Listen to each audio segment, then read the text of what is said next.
Друзья, всем привет! Вы на канале Варанчо, меня зовут Вова, мы продолжаем наше путешествие по Нидерландам. Сегодня мы оказались в Роттердаме. Как вы видите, идет дождь, погода немножко подкачала, но те, кто нас смотрит давно, знают, что нас это не остановит. Роттердам имеет многовековую историю, но главными достопримечательностями города считаются не исторические памятники, а памятники современной архитектуры, которые мы сегодня посмотрим вместе с вами. И поехали!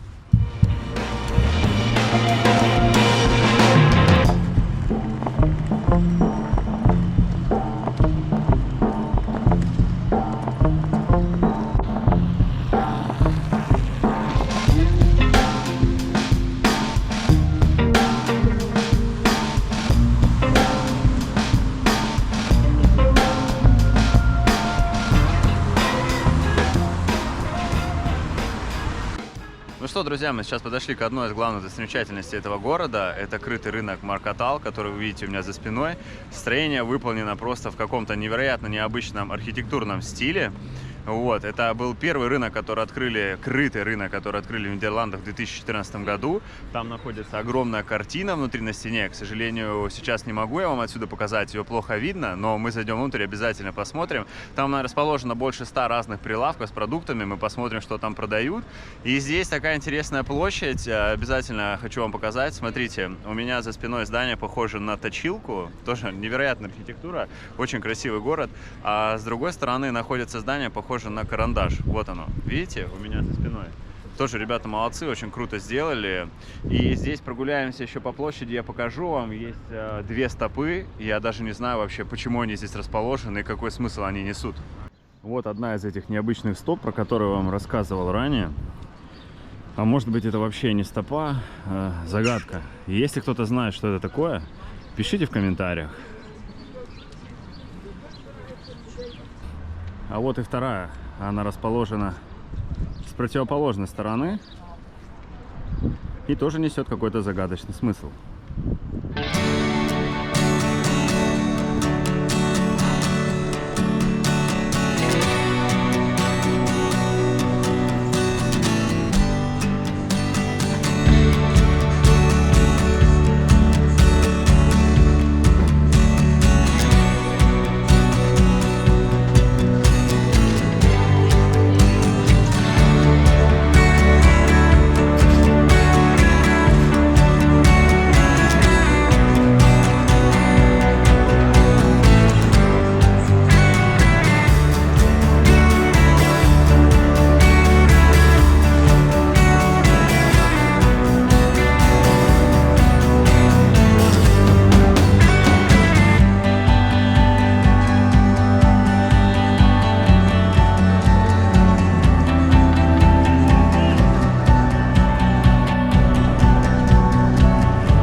Ну что, дорогие друзья, сейчас я буду пробовать знаменитую селедку, которую здесь воспевают все приезжие туристы и местные жители. Это одно из самых популярных здесь блюд. Давайте попробуем. Я вам скажу свои впечатления. Да-да, вы не поверите, мы были в Амстердаме, и сейчас первый раз я буду пробовать ее здесь, в Роттердаме.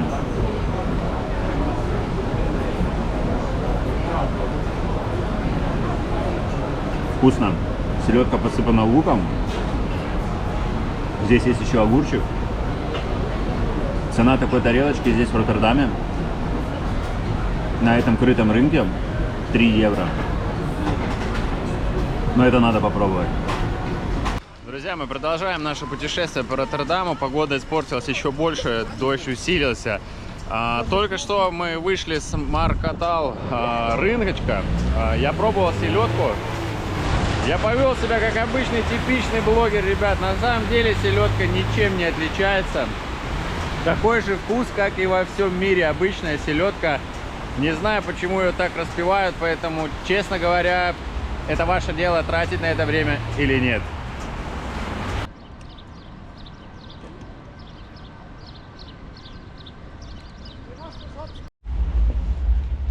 Следующая наша необычная достопримечательность этого города – это кубические дома. Я бы даже сказал, наверное, что это самая популярная достопримечательность Роттердама, про которую знают даже все туристы и не туристы, которые сюда направляются.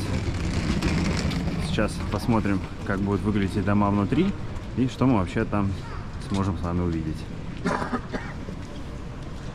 Когда мы отправлялись в Роттердам, я почитал в интернете и узнал, что в этих кубических домах, оказывается, можно даже переночевать. Здесь есть специальный отель-хостел, можно сказать. Здесь мы открыли букинг уже, когда подошли к ним. И обратите внимание, как выглядит вообще внутри на букинге. Мы сейчас посмотрим, может быть, у нас удастся зайти туда вовнутрь, потому что я слышал, что можно попасть. Давайте обратим внимание на цены. Сейчас двухместный номер с двумя отдельными кроватями стоит 65 евро, плюс 4 евро налог. То есть цена, в принципе, интересная. Если здесь будете, обязательно переночуйте. Я думаю, что в этом есть какой-то, скажем так, необычный кубический вайб.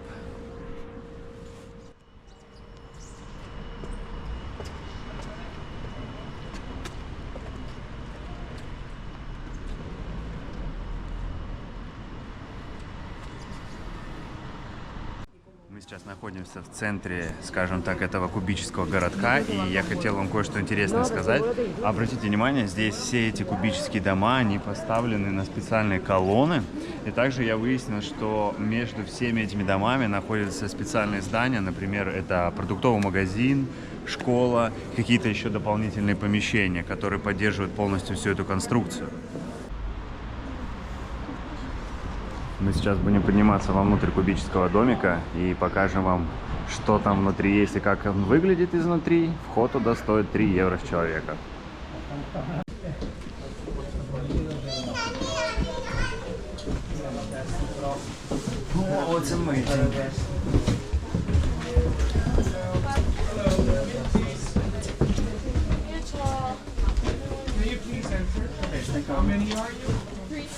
€9 in total. No, do you have cash? Ja, het is alsof ja. Wat kost het?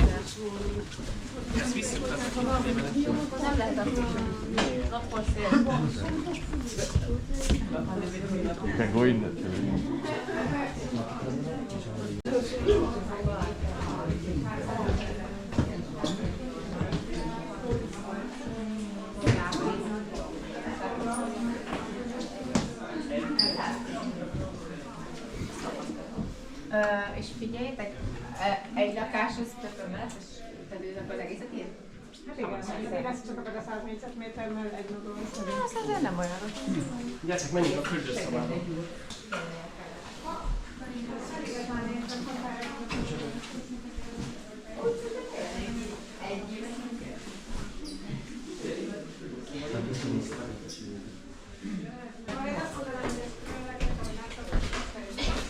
De miért? Ott dolgoznál, én meg innen nézem. Nekem. Csinálsz egy fotót? Ez nagyon-nagyon jó. Gergő, de ez fel, gyönyörűen beállítom. Felém. De egyedül nem akarsz egyetlen? Azt az csak fejtsd. Ja, még szinte is láttam. Akkor hatod a szomszédaidat. Мы только что вышли из кубического домика, и я хочу поделиться своими впечатлениями. Мы выяснили, что здесь на территории Роттердама находится 38 таких домов и 2 суперкуба.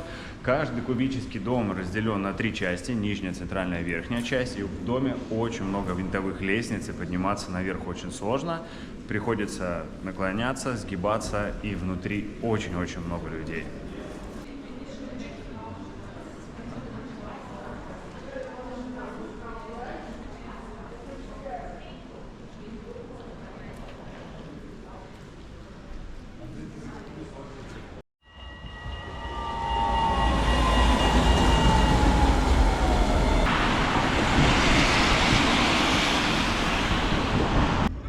Знаете, что еще самое интересное? То, что мы здесь нашли парковку великов на великах. Мы такого даже не видели в Амстердаме. Посмотрите на это.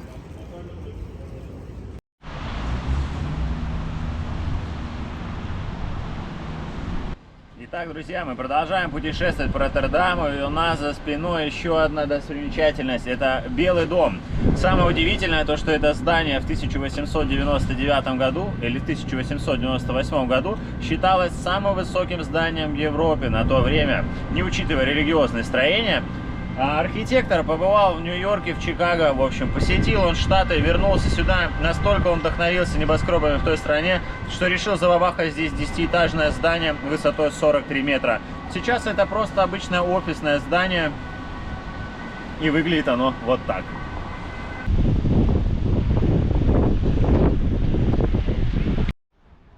Честно говоря, здесь в Роттердаме все настолько удобно построено в центре, что раз, пошел, посмотрел Белый дом, прогулялся по красивым улочкам, посмотрел на лодочки. Там дальше у нас кубические дома, например, за ними дом Карандаш, рынок. Если бы погода была бы солнечная, я думаю, что здесь было бы все гораздо впечатляюще. Но мы продолжаем.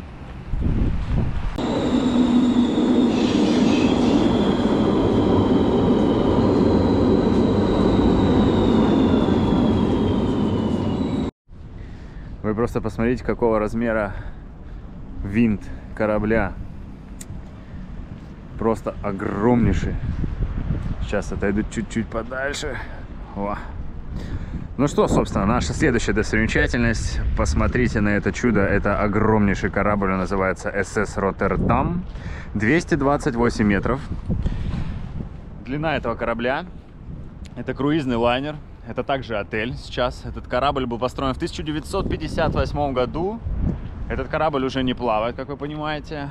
Номер в этом отеле, в этом корабле, в этом круизном лайнере стоит от 120-130 евро в зависимости от номера. Есть президентский номер, королевский и так далее.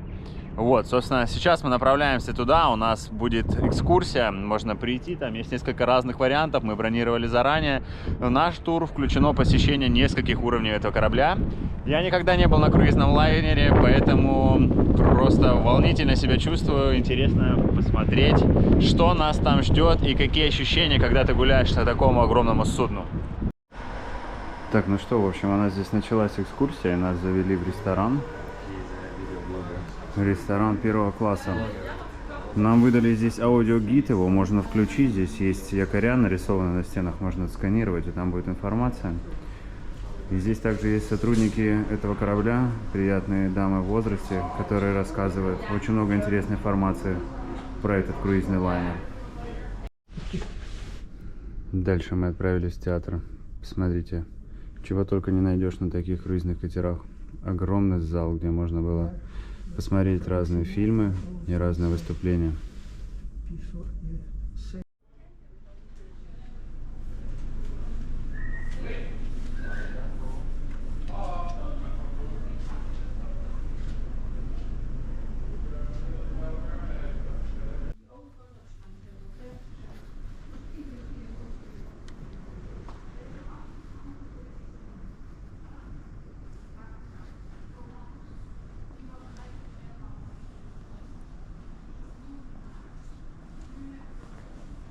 Сейчас продолжаем движение по нашему круизному лайнеру. Вышли на боковую часть. Здесь столики. Все со значками СС Роттердам. Посмотрим, что там дальше.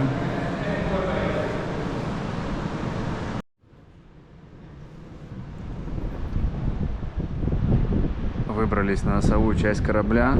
Здесь продолжает идти дождь. Нас предупредили, чтобы мы передвигались аккуратно, потому что скользко. Я вижу колесо обозрения. Здесь можно спуститься вниз.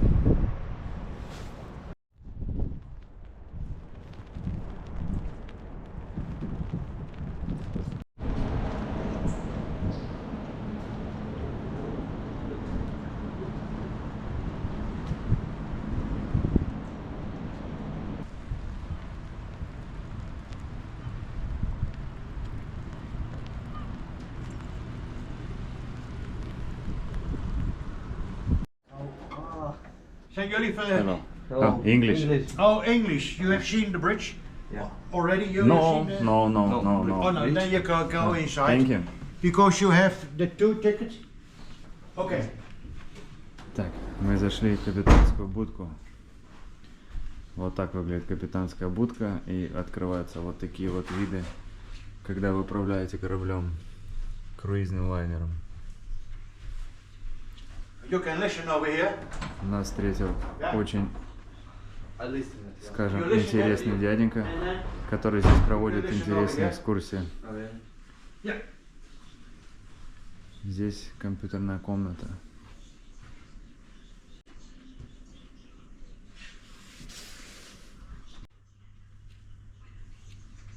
Сейчас вашему вниманию представлена капитанская комната. И это не все. Здесь уборная, ванна, туалет. И здесь спальня, но туда, к сожалению, я пройти не могу. Вот так выглядит каюта обычного члена команды.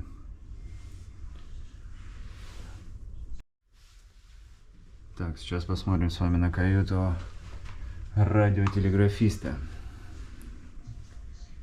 Вот так. И уборная. Здесь еще чья-то каюта. Заглянем сюда. Телевизор, чемодан, вещи. А, вот написано. Это у нас корабельный полицейский. Форма висит, кровать, такой диванчик.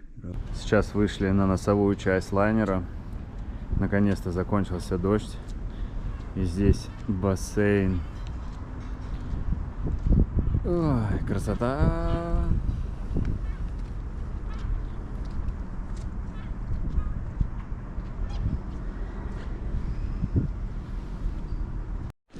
Хочу показать вам, мы сейчас оказались на нижнем этаже. Здесь есть закрытый бассейн.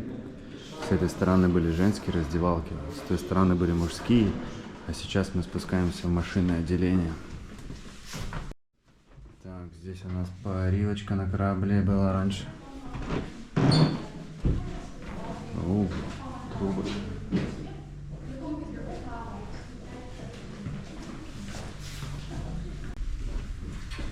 Вот оно, сердце этого корабля. Точнее, его начало.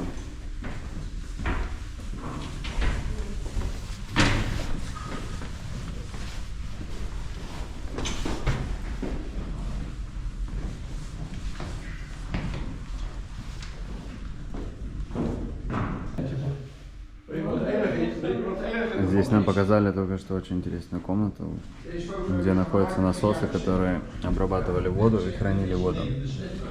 Потому что воды не хватало для переходов через океан, поэтому приходилось производить свою воду здесь.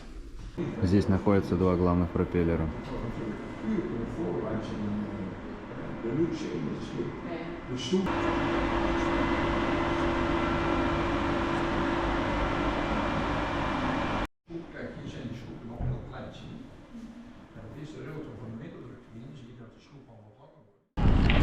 Ну что, дорогие друзья, на фоне прекрасного вокзала Роттердама я хотел бы закончить этот выпуск. Мы прогуляли 3 часа в СС Роттердам. Это круизный лайнер, где мы с вами сегодня были. Нам очень понравилось. Нам провели экскурсию в нижние отсеки этого корабля.